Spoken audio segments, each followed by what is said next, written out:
रोशन देवी दिखर राजेश जी साथियों, बड़ा दुखद विषय है। थोड़ी सी मैं लंबी बात करना चाहूंगा। ये लंबी बात मैं इसलिए करना चाहूंगा कि सिर्फ हम एक घटना को राजस्थान में नहीं देख रहे हैं। हम राजस्थान में नजर पसार कर देखते हैं, अलग अलग जिलों में, संभागों में, ब्लॉक स्तर पर खास करके दलितों के ऊपर जो अत्याचार हो रहा है, ना तो उसकी सुध लेने वाला शासन में भी कोई है, ना उसकी सुध लेना अपोजिशन में कोई है। मैं कुछ दिन पहले की एक घटना का आपके सामने जिक्र करना चाह रहा हूं। जयपुर में बाबूलाल हेड कांस्टेबल थे। बाबूलाल हेड कांस्टेबल को उनके सीनियर अधिकारियों द्वारा इतना टॉर्चर किया गया, और सीनियर अधिकारी सारे चोर थे, सारे भूमाफियाओं से मिले हुए थे। राजधानी में एसएमएस में हमने 6 दिन उस आंदोलन को लेकर धरना दिया। पूरे प्रदेश के लोग आए, उसमें कम से कम 20 एमएलए वहां पर आए, 4-5 मंत्री वहां पर आए। अपोजिशन ने जितनी ताकत लगाई थी वो लगाई। डिप्टी सीएम बैरवा साहब मेरे समाज के हैं, उन्होंने भी कहा कि सरकार की बात आप मत खराब करिए, आप पीछे हट जाइए। मैंने कहा मेरा जूता भी नहीं माने, मेरा नाम दिख रहा छोड़ दिया, मैं पीछे हटने वाला नहीं हूँ। मुझे मालूम है राजस्थान में कहीं पर भी कोई अन्याय अत्याचार किया जाता है और आंदोलन धर्मों को जातियों के आंदोलन में बांट दिया जाता है। कहीं पर जाट आरोपी होता है, राजपूत समाज समर्थक बन जाता है। कहीं पर राजपूत आरोपी होता है, जाट समर्थक बन जाता है। मैं ये कह रहा हूँ, जागरूक लोगों का प्रदेश हो गया है ये। पिछले दिनों में झुंझुनू की जो हमेशा तारीफ की जाती है, शिक्षा के क्षेत्र में आगे है, कचेरी के अंदर एक ईंट भट्टा मजदूर को मारा गया। आपको मालूम है इतना मारा गया, बेशरम लोगों को शर्म नहीं आई। पैसे के दम पर गुंडागर्दी करते जो ईंट भट्टा के मालिक विनोद, उनको शर्म नहीं आई। उसका इलाज हमने किया है, सब लोगों ने मिलकर, आप और हमने, और इस तरह का ही बीमा प्रोग्राम काम करेंगे।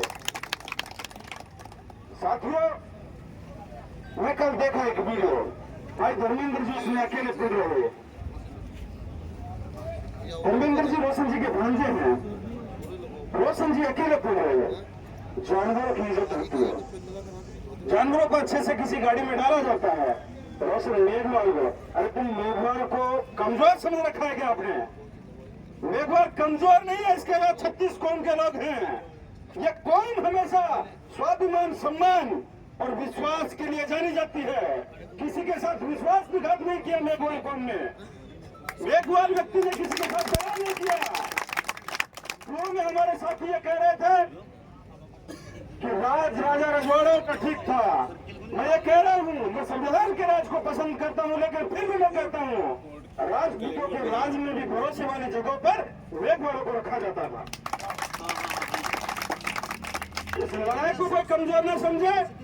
इंटेलिजेंस के जो लोग हैं, बेशरम लोगों को मैं बताना चाहता हूँ, हमारे ना तो कोई आगे है, हमारे सब पीछे ही पीछे हैं, और पीछे भी हमारे वो हैं जिनका कोई नहीं है, हम उनके साथ में खड़े हैं।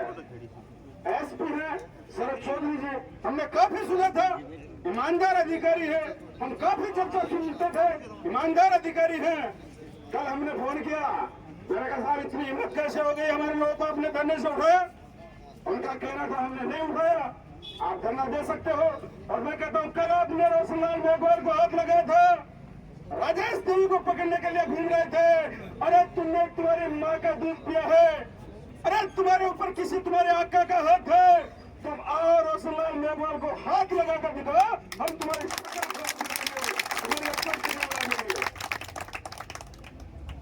बात ऐसी है। झुंझू विजय कामड़े तू बारी सही है ना।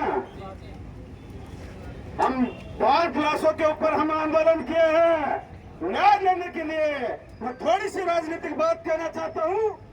जो समाज राजनीतिक रूप से कमजोर होता है, जो समाज राजनीतिक रूप से हिस्सेदारी नहीं रखता है, वो समाज सिर्फ लाशें उठाता है, वो सिर्फ हमेशा धरने आंदोलन प्रदर्शन करता है। इसलिए मैं कहना चाह रहा हूँ, आप सब लोग पढ़ेंगे लिखेंगे, 30 साल में आपकी आर्थिक और सामाजिक स्थिति सुधरेगी। और आप लोग एक बार सही बटन का खटका दबा देंगे, एक बार सही वोट का खटका दबा देंगे, 5 साल में आपकी सामाजिक और राजनीतिक हालात आपकी सुधर जाएगी। इसलिए मैं काशीराम जी की बात को दोहराना चाह रहा हूँ। काशीराम जी कहते थे, जिस समाज की राजनीतिक जड़ें, गैर राजनीतिक जड़ें मजबूत नहीं होती, वह समाज कभी राजनीति में नहीं आता, और जो समाज राजनीति में नहीं आता, उस समाज का अन्याय, अत्याचार, शोषण नहीं रुकता। इसलिए मैं इस बात को दोहराना चाह रहा हूँ, प्रशासन के लोग यहाँ पर मौजूद हैं, उनको मालूम है धरना अब ये झुंझुनू का नहीं बचा है। सुन रहे क्या? झुंझुनू का बचा है क्या? भाई झुंझुनू का है क्या धरना? अरे यार धरना तो बेशरम लोग तुम्हारे बाहर गाल रहे थे, आज उदयपुर में भी गाल रहे थे, जोधपुर के लोग आपकी बाहर गाल रहे हैं, अरे भरतपुर के लोग आपकी बाहर गाल रहे हैं, अलवर के लोग आपकी बाहर गाल रहे हैं। और जो लोग इस आंदोलन को बार बार से ये कह रहे हैं कि आंदोलन किसी के इशारे पर चल रहा है, मैं कहता हूँ ये समझदार लोग हो गए इस कौम में। पहले भोले जरूर होते थे, लेकिन अब किसी के इशारे पर नहीं है। तुम्हें छक्की का याद दिलाएंगे और रोशन मेघवाल को जमीन पे काबिज करवाएंगे। अब किसी की हिम्मत नहीं है कि आप किसी गुंडा मवालियों के चक्कर में आकर किसी की बहन बेटियों को मारो पीटो। अरे तुम चोरों की तरह रात को आ रहे हो, उनके मकान ढाने का काम कर रहे हो। अरे तुम कायों की तरह आ रहे हो, उनकी गाड़ियों को तोड़ने का काम कर रहे हो। अरे चोरों, आपको अगर हम देखेंगे ईमानदारी से, बुड्ढा साहब सुनो, आका फोन देखे ना, फोन आका रात में चुपके सुल्तान की 14 फोन उड़ाते, आपकी कसम खा रहा हूँ मैं, कह रहा हूँ मैं कह रहा हूँ, ऊपर सरकार में भी कह रहा हूँ, असली जड़ी वही है ना। मैं कह रहा हूँ चोर है, गरीब की लुगाई सबकी भाभी, भाई डांग रखो आपके मायने। फिर कह रहा हूँ मैं, डांग रखो, आने मत दो इनको, आपके पास आ जाएंगे और कह देंगे हम लोग आपके हितैषी है। अरे इनकी कोर्ट केस कराओ चोरों की, इनके आके बैठे हुए इनकी सरकार है। अगर ईमानदार कोई अधिकारी है, मैं तो कलेक्टर साहब को भी निवेदन कर रहा हूँ, अरे कलेक्टर साहब आपका हम सम्मान करते हैं, संवैधानिक पद है, इसलिए संविधान का हम सम्मान कर रहे हैं। अरे आप ईमानदारी से काम करवा देखो। डीजी साहब उत्कल रंजन साहू साहब बैठे उस सीट के ऊपर है, हम ये सोचते हैं कि न्याय करेंगे। मैं तो उनको भी कह रहा हूँ ईमानदारी से आप इनके कोर्ट केस करवा लो, ये राजनीति का बड़ा हिस्सा है, राजनीति में बैठे लोग इनको संरक्षण दे रहे हैं। अरे हम इतना लड़ते हैं, हमारी गैर कानूनी तरीके से हिम्मत नहीं होती किसी गरीब व्यक्ति को हम जाके तू भी करने की हिम्मत रखे।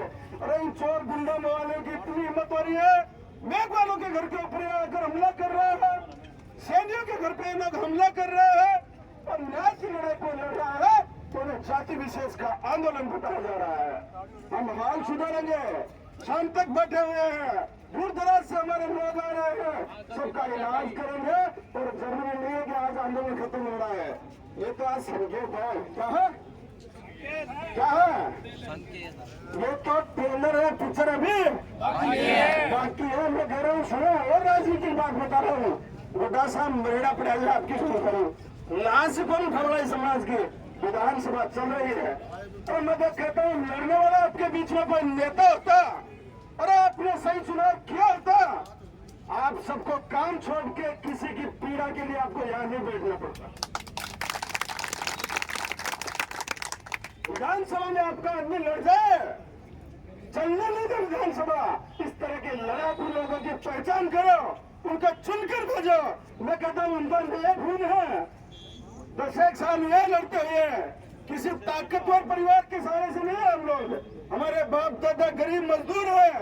हम तो इतनी हिम्मत रख रहे हैं और कोशिश कर रहे हैं, इस कौम को शासक बनाने का सपना हम दिखा रहे हैं, और आने वाले में हम इस सपने को साकार भी करेंगे। और इस गुंडा मवाली जैसे लोग हमारे देश को मेरी बात को खत्म करूं, उससे पहले निवेदन करना चाहूंगा, यहाँ पर 36 कौम के लोग हैं, किसी एक जाति धर्म विशेष को हम टारगेट नहीं करके 36 कौम के। देखो सुनो, मैं करूँ चोर बदमाश एक ही है और बिन बाबू गुंडा को सरदार के संरक्षण करे। इन्हें कोई समाज में टारगेट नहीं कर, चोर न करो। वो 36 को उनको साथ चौड़ोगे ना, सही है इन्हें। तो ये कह चोर है, चोरों को सरदार ने संरक्षण दे रखा है। यहाँ पर भी कई लोग हैं कि जो नहीं निकल में हमारे बीच में आ रहे पीड़ा में, लेकिन चोरों के सरदार का ध्यान रखना है और चोरों का इलाज करना है। इसी के साथ मेरी बात को खत्म कर दो। जोरदार नारा आपसे चलेगा। जय जय जय जय जय भीम, जय भीम, जय भीम, जय जय जय जय जय भीम, जय भीम, जय भीम। वसीम अकबर को न्याय दो, न्याय दो, न्याय दो, वसीम अकबर को न्याय दो, न्याय दो, न्याय दो, राजस्थान सैनिक को न्याय दो, न्याय दो, न्याय दो। पुलिस प्रशासन मुर्दाबाद, मुर्दाबाद, मुर्दाबाद, पुलिस प्रशासन मुर्दाबाद, मुर्दाबाद, मुर्दाबाद। पुलिस प्रशासन शर्म करो, शर्म करो, शर्म करो, पुलिस प्रशासन शर्म करो, शर्म करो, शर्म करो। अगर शर्म नहीं तो डूब मरो। घूम मरो, घूम मरो। जय भीम, जय भारत, जय संविधान।